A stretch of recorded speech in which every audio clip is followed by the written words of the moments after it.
Richard, thanks for organizing this. As Marcia said, you're kind of getting a common theme here, but I think there are two takeaways that we want to be sure you all get. There's the cost point. The estimates, including from many left-to-center think tanks, about $13,000 increase per kid for a lot of middle-class families is pretty amazing to behold. This is just a breathtakingly dumb construction of a program. Think of the most bureaucratic, antiseptic, built for secularized bureaucracy in Washington programs you can think of. The BBB comes along and says, hold my beer. We can do something a lot stupider than that. 53% of American families who use institutional childcare use religious childcare.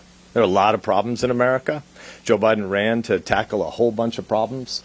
Religious daycare wasn't one of the problems that the American people were saying, dang it, top 10 list of American problems. Let's make sure we bankrupt all religious daycare. Just breathtakingly stupid.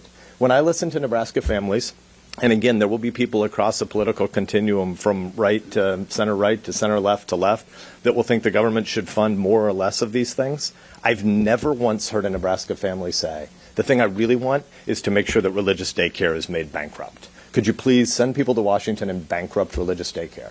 And I'd be really surprised if the voters and citizens of Nevada or Arizona or West Virginia or New Hampshire said, you know what I want my senator to do? Go to D.C. and bankrupt religious daycare. Honestly, there's so much political news that's written for political news junkies in D.C. Think about all the TikTok of who has indigestion and who talked to who yesterday and who Chuck Schumer called on his flip phone. There's all this process stuff about who might have, shown the entrails when they were, cleaning a deer, and they might have changed their view about how they might vote on something on Christmas Eve. But at a basic policy level, the vast majority of the American people aren't paying attention to the entrails of this bill.